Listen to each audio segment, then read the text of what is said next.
Hello and welcome. Today, I'm joined by Katia Bloom, who is a powerhouse in Silicon Valley legal scene. And she isn't your typical corporate attorney. She's an author, a survivor, and a senior leader who has spent her career protecting and scaling high-growth startups. In a world of over-polished executive buzzwords, Katia brings raw, tell it like it is perspective that every company needs to hear. We are going to dive deep into how near-death experience fundamentally changed her approach to legal leadership and risks. Katia, welcome to the Growth Switch. Thank you, and I hope to live up to that glorious description, and commend you for pronouncing my name correctly. That's going to be the bite that I take from this podcast is, everyone, this is how you say We will clip it as a little explainer you can add in the feature section of your LinkedIn. Sounds good. Now, Katia, I had different guests. All of them very humbly say that they have a very normal legal career, but everybody has a very interesting story. But your story and how your life experiences shaped how you practice is probably going to take the top prize. Do you mind telling a little bit about what happened and what impact it had on the way you practice?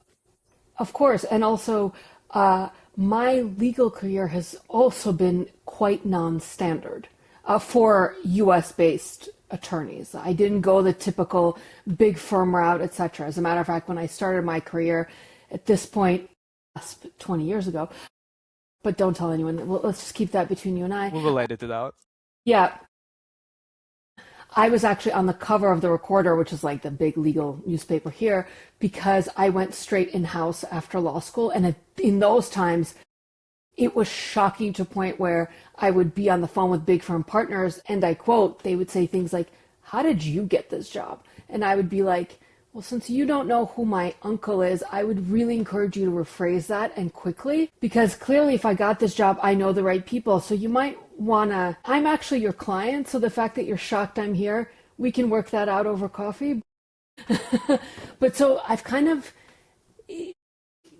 before even my experience in 2019, which I'll get into shortly, I've always just carved out my own path. And I'm not going to glorify this for you or your listeners. Has it always been easy? That would be a no. Have I always enjoyed it? God, no. I cannot tell you how many times my mom has had to hear, but I did everything right. Why isn't it coming together? But I checked all the boxes. Like, I don't understand. So-and-so is working at Deloitte as a consultant, and they came here when we did, and so-and-so, I got the same, I am as human as everyone else. I don't want to glorify that, like, carving, I always knew I would carve my own path and, just waved my flag and forged ahead.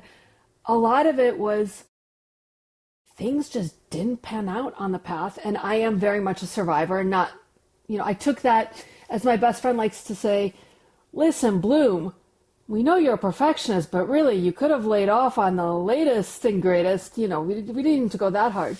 But I've sort of always had a typical Soviet stereotype mentality of, well, keep on. Like, frankly, I saw a hoodie today when I was working out that said, nobody cares, work harder. And I was like, I'm actually very sensitive and very into validating feelings. I very much that side. But there's a very large part of me that's like, it didn't work out. Well, that sounds like a you problem. What are you going to do about it? I'm allergic to sort of victim mentality, and that I've been that way my entire life. And frankly, I think there's a reason that there is percentage-wise, and I haven't run the data on this, so I use percentages sort of colloquially, but I think that Russian Jews that came as refugees to any part of the world have a certain reputation for, succeeding and moving ahead. It's not by coincidence, because we came from a background where there wasn't the luxury to whine. You get your shit together and you figure it out. Yeah, life would have been easier if I went to the Marquis Law School.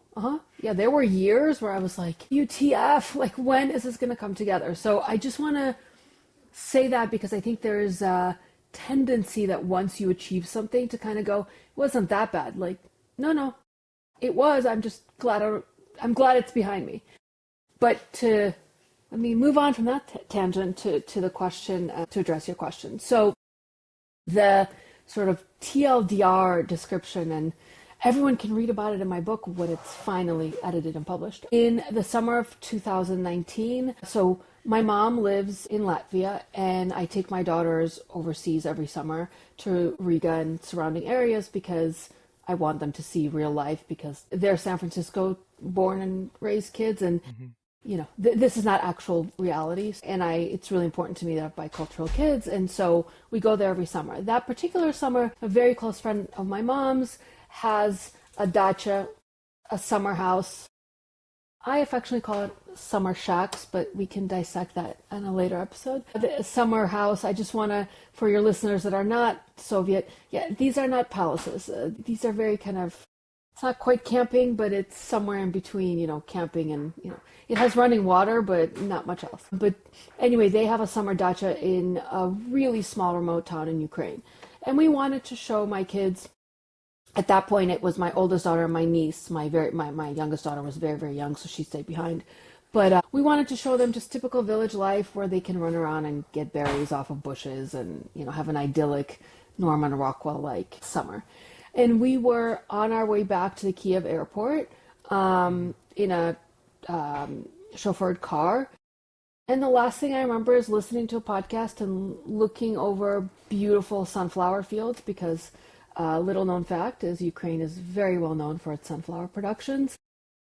My next memory is very, very Dorothy, we're not in Kansas anymore, the Soviet version, because I woke up to people's medics kind of futzing around with my stomach, and I was like, sorry, what's happening? Like, what are you guys doing?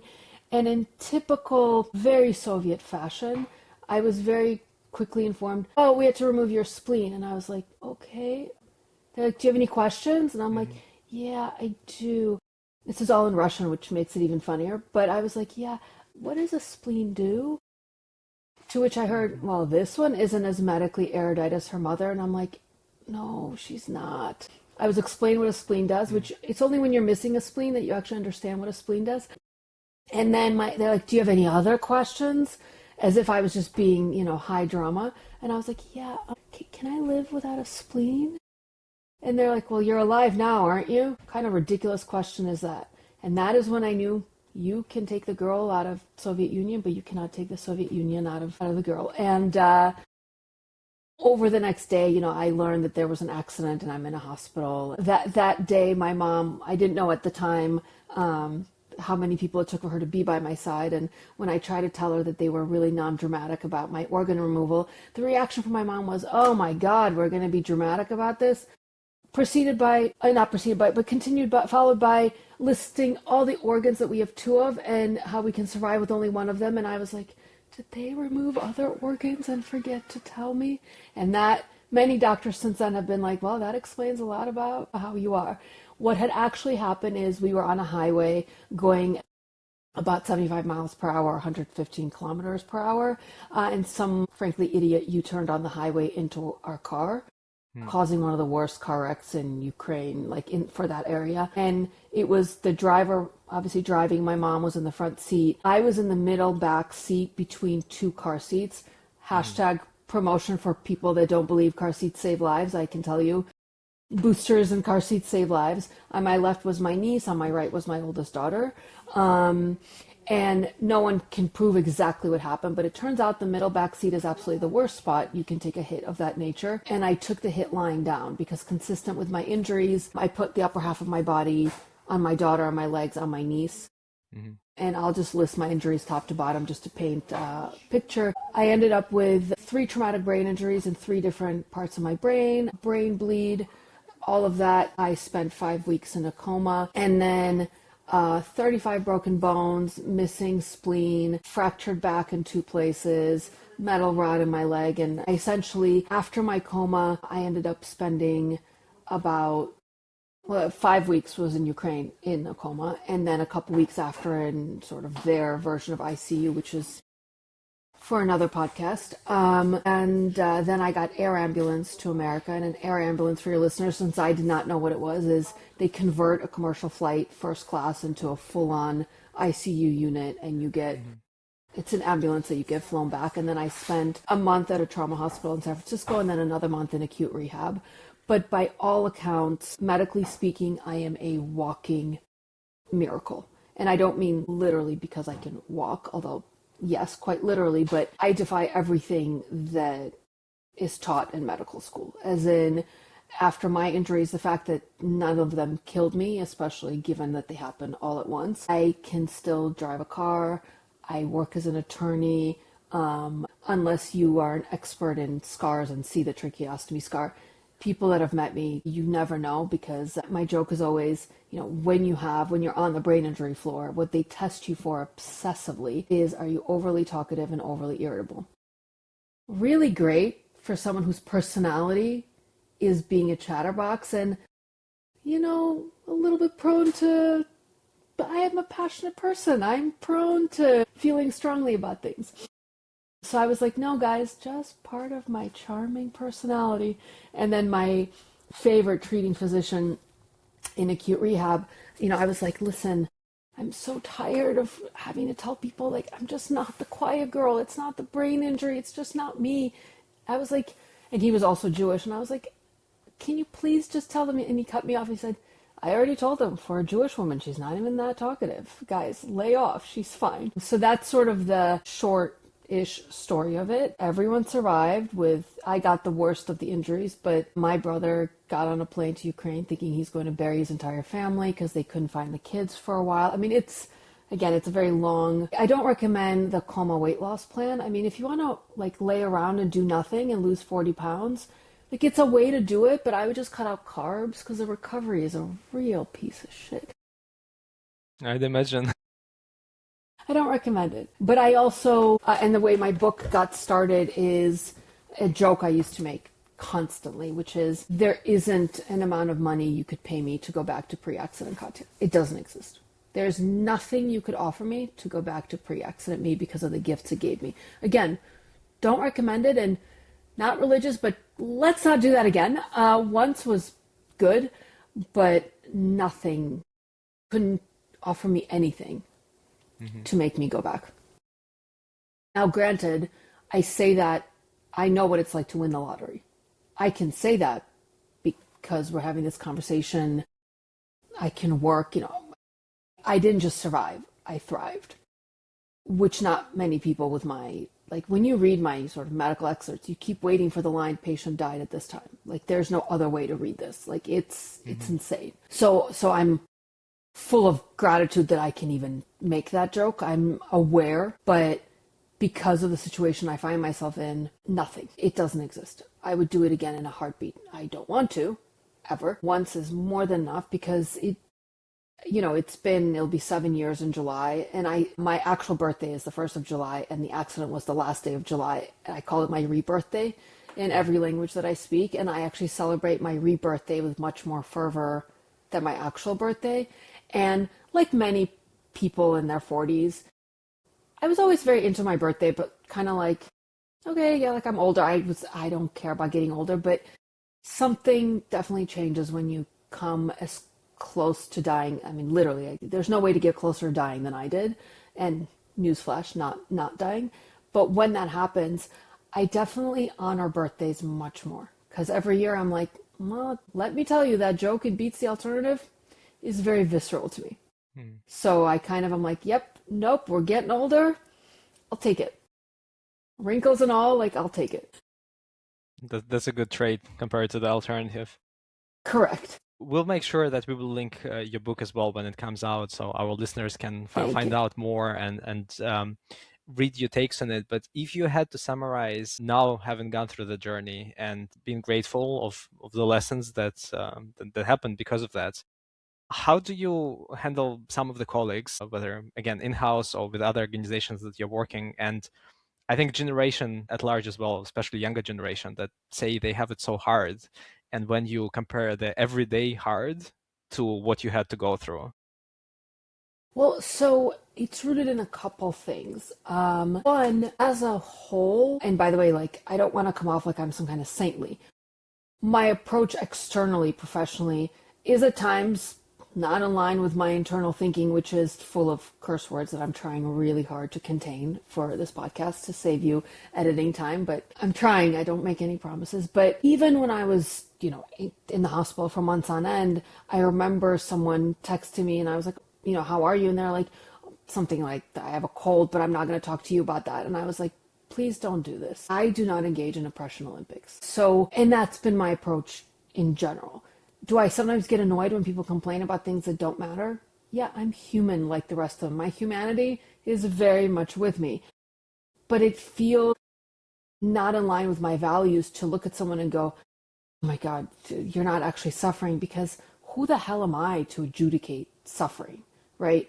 And I think professionally, it's actually irrelevant, because both personally and professionally, the thing is, there's this funny joke about men and women when the woman has a nail in her forehead and the guy's like, no, but, and she's telling him all about her headache and how horrible she, and the guy keeps being like, no, but just take out the nail. And she's like, I want you to validate me, not try to fix it. And it's my favorite joke because I think that can be applied in addition to genders. Like, it can be very much applied to generations. Like, they're having their experience. And here's the thing. Does it annoy me sometimes? Yeah, people can be really annoying sometimes, of all generations. But the reality of it is, we have no idea what the experience of the younger generation is. And I think oftentimes, generationally, we tend to transpose our experience onto their age. So we think of ourselves, well, when I was 20, right, but when you were 20, you weren't facing a world where you didn't know whether your career would even exist. Literally, it was a matter of, if I work hard or I go to grad school or whatever, I will be a lawyer, a doctor, whatever. They're facing an uncertainty about their future that we have no concept of.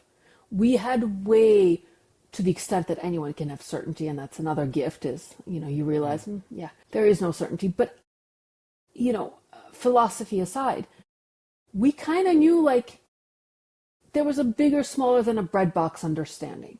This generation, who the hell am I to give them advice? I have no idea what their life is going to look like. None. Sure, I have theories that, if someone put a gun to my head, and you would really have to put a gun to my head for me to opine what what my kids should do, because I'm like, oh God, no. I'm not going to tell them what to do. What the hell do I know about what they should do? But if I had to, I'd be like, okay, well, you should do blue collar jobs or do therapy, because everyone's going to be hella depressed. So, there'll be money in that. But the reality of it is, I have no idea. Are lawyers going to exist? I mean, I think they will, but maybe it'll be a completely different kind of lawyer. So I try to bring that empathy and set boundaries. Like, hey, I'm empathetic, but this is what we need to do, right? So it's sort of, it's that logical, but I always start with building the relationship so that I can take out the stick when I need to and say, yeah, not today, Bob. Today, this is what we're doing, right? And so that's sort of how I approach that side of it. And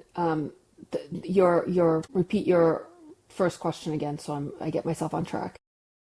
I think it's just the understanding of hardships and how everybody relates, but I think you covered that. I guess the follow-up question that I would have is, with the level of understanding that you mentioned, do you still have, with that experience, some non-negotiables that, whether, working with your colleagues in-house or with your counterparts in another firms, that even with that level of understanding, that you don't want maybe waste your time tolerating something, and that still basically, and it just becomes a non-negotiable when you work with somebody? What a great question. I have, and I actually write about this, I have a whole chapter. I have way more non-negotiables now than I ever did in my entire life. I am more of a walking non-negotiable, and this is a really important and, you will not hear any disclaimers from me now, any apologies, any of the typical people pleasing, because I am massively a recovering people pleaser. I am very comfortable saying what my needs are, and I'm very comfortable setting boundaries. And this is a massive direct relation of my experience with the accident, because I came from a place for, and again, we don't need to turn this into a therapy session. So it's just a statement of fact. I genuinely believed, and tell me if you want me to paraphrase this without using bad language, but I genuinely believed that only bitches have boundaries. And by the way, I have a lot of issues with that word. So I'm saying that, like, I used a word that I never let my kids, I can't stand when women get called that, but that was what I thought when I was 17, and for too many years later. I genuinely believe that bad people set boundaries, that a good person, and after the accident, my God, I realized that if you don't protect your boundaries and your non-negotiables, no one else will do it for you.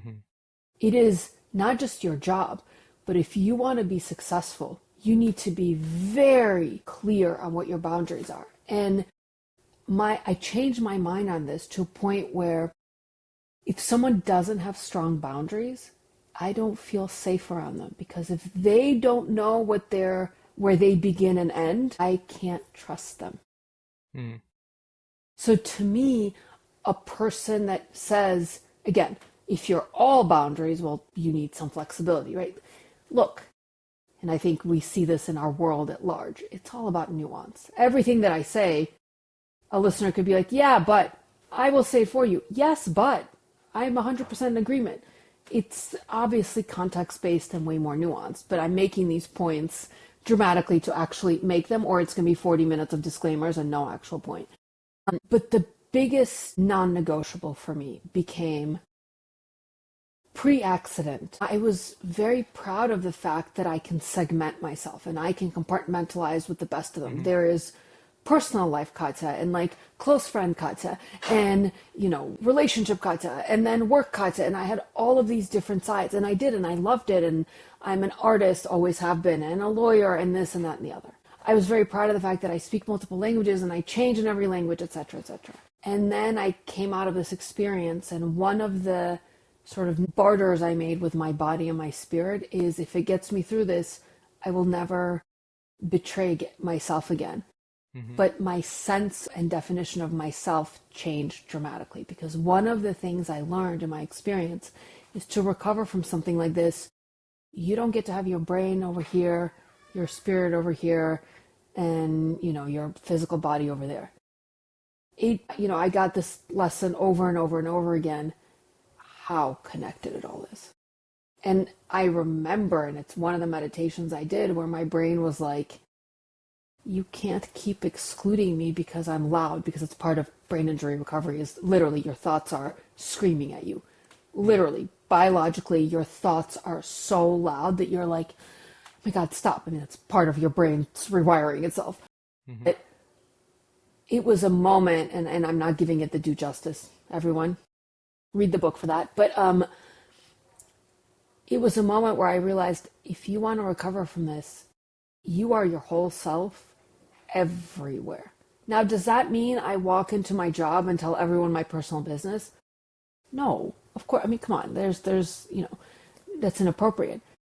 But I am not willing to work for or at a company where I cannot bring my whole self to work.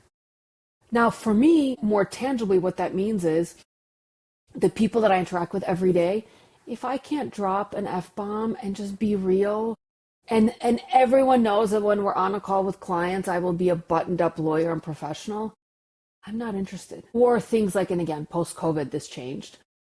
I don't need like FaceTime and et cetera, so, but I need to be me, as in when I was interviewing I work for myself now, but my biggest client, I've been with them for 5 years. And when I was taking on the project, it's a company and it's my favorite job I've ever had. But it's a company that was started by all ex-military. And I asked them in my interview, I was like, do you have any questions? And I was like, how do your senior executives take or handle taking bad news from a female? Because I've been through this way, that way, I'm not here for it anymore. And the response was, in asking that question, you've actually demonstrated that you're exactly who we need. I'm like, listen, I've been through way too much to pussyfoot around. Like, if I'm not the right fit, I'm okay with that. But And so and again, it's a luxury of age as well. I have a proven track record, and you can get away with more. This is not something you can do at 20. That's not how the world works. I'm not naive. But I find that so many people work their ass off in their 20s to get to this place where they could have more freedom. And then they get to the place and never take the freedom. They just keep running themselves into the ground. And so the accident, one of the gifts is at 39, and I feel so lucky to have been chosen for this experience, because I was young enough that I could still make these changes, but old enough to be cognizant of the kinds of changes I needed to make. And one of them is, I've been working since I was 14, like I came to this country as a refugee. I remember the days of, we have a box of pasta for a whole week and it needs to last. I mean, we were typical poor refugees. And I was, I've busted my ass to get to where I am. And post-accident, I was like, okay, well, I turned 40 shortly thereafter. And I was like, if you don't take time now to enjoy everything you've worked for, what's the point? You're going to save it up for, you just got a memo that in 30 seconds, there might not be a retirement. Now, let me be very clear. I'm sure I've annoyed those in my life a lot over the last 6 years, because everything very quickly becomes like live in the moment. But here's the thing. Yes, it's live in the moment, but I also have laundry.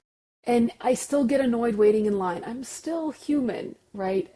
So I want to be clear. I'm not walking around every day like super zen. Sometimes someone's just being an asshole and I'm annoyed. That's part of humanity. But I do think having firm non-negotiables is a positive. You just have to learn how to express them. You can have firm non-negotiables at 20 years old. Pick 3. That's my actual practical advice. Don't have 20. Pick 3, and they should be values. And the reason I say that is, typically, those of us that I'm guessing are on your podcast, we have more than one thing in common, but I'm guessing one thing for sure in common. We're all driven people.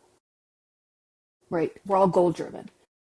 The problem with being goal-driven, and this is another thing that's shifted for me, is you get so attached to the goal that 2 things happen. You are so in it that you forget to stop and check, do I even want the thing I'm gunning for anymore? And then a second, much more profound and scarier thing happens. It's terrifying to admit to yourself, I thought this is what I wanted, and I'm almost there or halfway there, and this sucks. That's scary.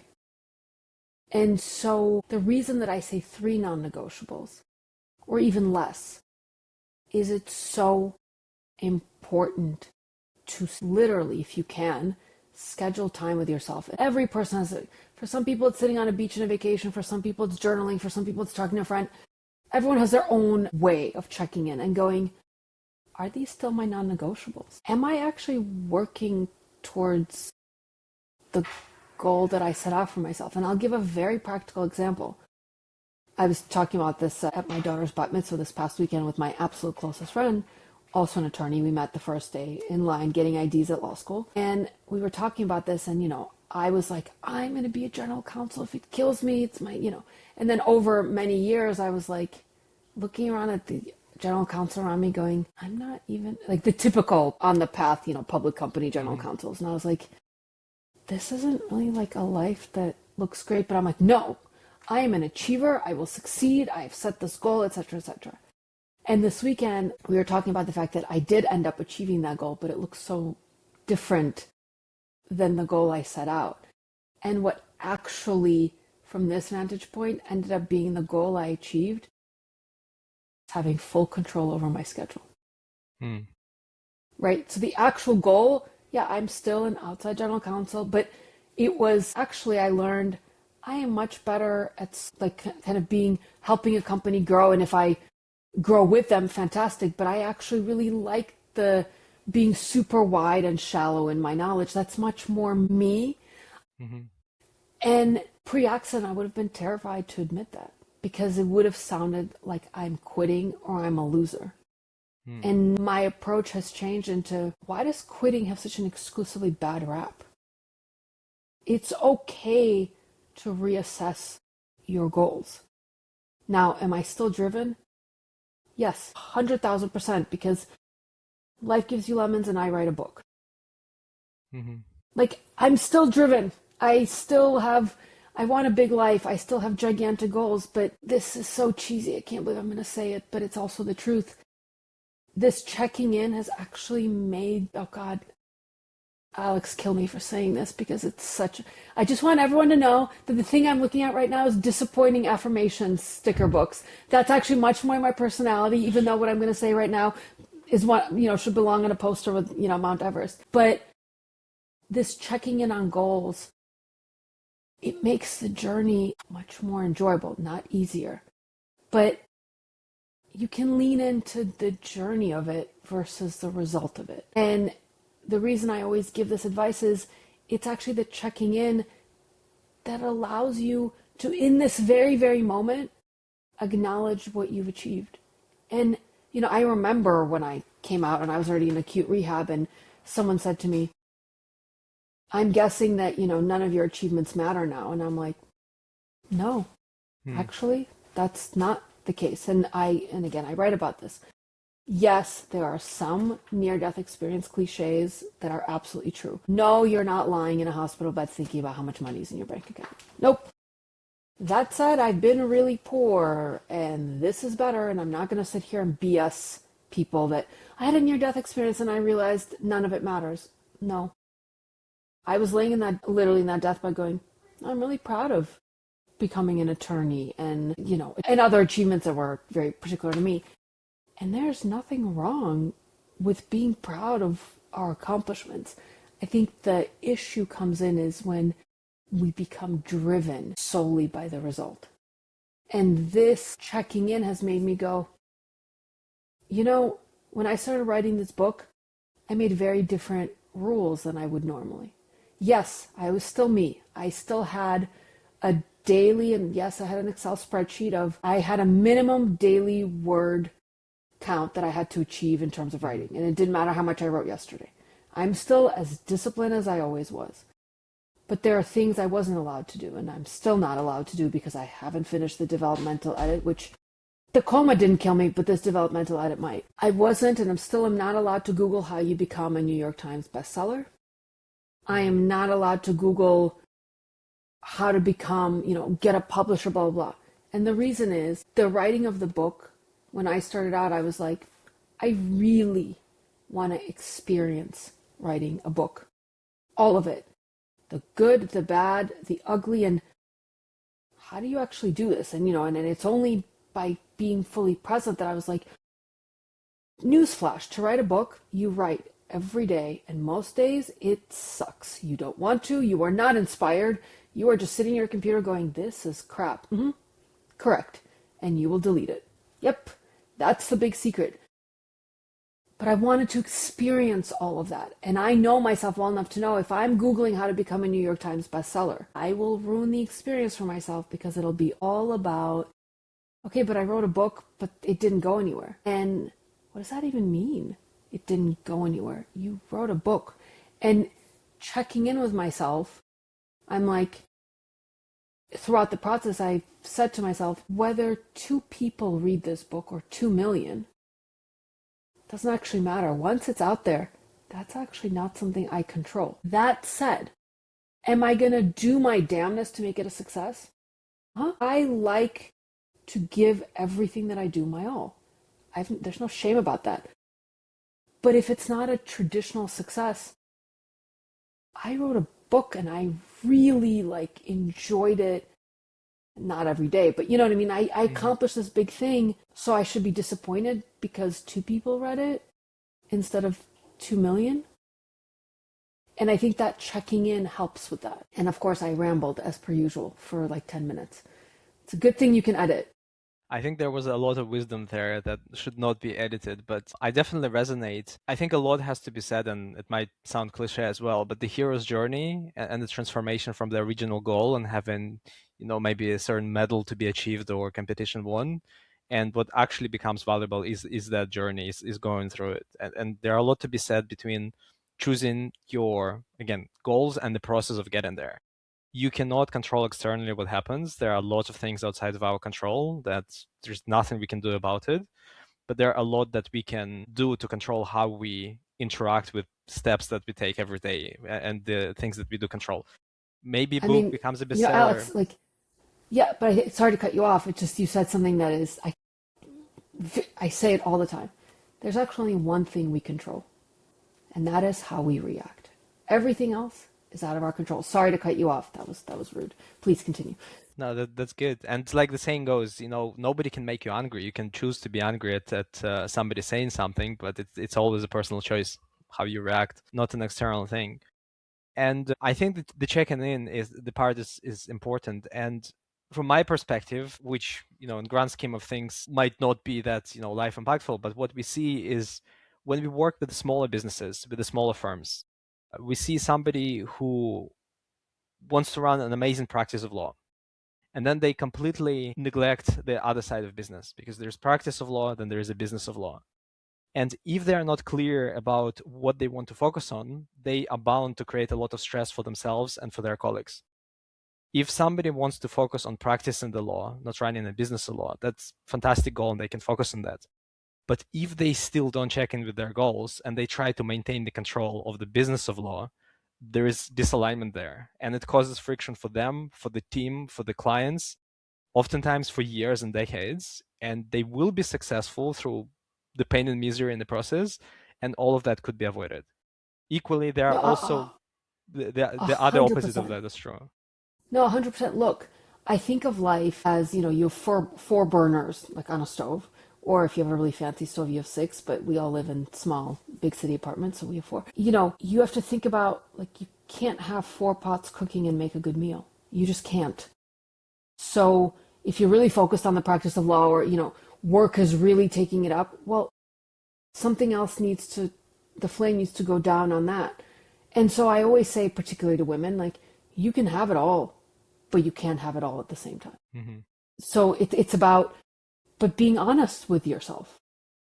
What's your non-negotiable right now? And it kind of full circles to our conversation. Mm-hmm. Check in, have your non-negotiables changed? When I have two, now they're less young, but my needs obviously changed. You become a parent, yeah, of course they change. Duh. Well, something else needs to give. Or if you're having a year where you're really getting your health in check, fantastic. Well, that takes hours every week. So you're not going to be on 5 a.m. calls or whatever. But I think it's knowing what your non-negotiables are at any given point in time is probably the single most important thing that any of us can know as people. Because that's where our values are. One thing I want to come back from what you said that I thought interesting and it's worth talking more about is there are, again, different preferences, and for everybody there is a better fit. There are those that want to have broad range of topics that they're familiar with, but maybe they don't go in detail, but they have that spectrum that they're very flexible. There are also lawyers and other professionals that don't want to cover many topics. They want to take something that's very close to their heart and they want to go super deep on it. With everything that you experienced in your career so far, what do you think about that when it comes to making the choice for other lawyers, if they should work in-house, if they should work in the law firm, which gives them the better fit based on their own aptitude and their own preference with their subject matter? So I will never come out and say that working at a law firm will be exclusively a downside. I know particularly the big firms have certain reputations that, yeah, it can be brutal and a killer. And that's not the path I took, but it's not for a lack of trying. Let me tell you, I tried. I did not go to a marquee enough law school, and at that time the environment was such that didn't work out that way. But I also started my own practice because that's just how I roll. I'm like, oh, you won't hire me? Guess I'm going out on my own a couple of years after law school because that's how I do stuff. And I've never regretted that for a second. So I think that no matter whether you go really, really deep or not, first of all, I think going really deep without firm experience, because the firm gives you resources that in-house just can't. It just can't. I don't see how that would be possible to develop the breadth and depth that you need without going and having some firm experience. Plus, one of the things that I think is challenging when you're in-house, particularly my entire career I've not exclusively, but to a very large degree been the only lawyer. And it's awesome in terms of, you feel almighty and all powerful, but really the dirty secret is half the time you're going, don't tell anyone, but how the hell do I know what other companies are doing? I'm only one human, right? And so I have figured out ways to bridge that gap with networking and attending conferences, etc. However, I think that being exposed to lots of clients, whether you're deep or shallow, you get a sense of where's the market moving, kind of what's trending, because the law moves just like business. I mean, it supports business, so it moves along with business, right? And so I think these kinds of decisions, from my experience, I'm an outlier in this. Yes, particularly in law, there is still very much the path, and law is incredibly elite to a flaw. And the reality of law is, yes, if you go to a big firm, there are certain in-house jobs that will not be open to you unless you come from a big firm. So there is the fundamental reality. But I want to make this more relevant to not just lawyers and say, and this is where I'm an outlier, it doesn't matter nearly as much as you think. And I know I feel like that's a dirty secret that you're not supposed to say. But honestly, I bet anyone with 20 years under the belt in any career will go, I know you think it really matters. And I mean this, it sounds cheesy, but I really mean this. Work hard and learn as much as you can. And frankly, in the beginning, eat the shit. You're gonna have to. You don't get to skip the part where you eat some shit. So here's the thing. Focus more on going to a place where you really will have people to learn from. And I don't mean people with a really pretty LinkedIn profile, because it's not always, unfortunately, reflective. Well, as in the person with the right school, the right jobs, oftentimes not going to be the biggest mentor.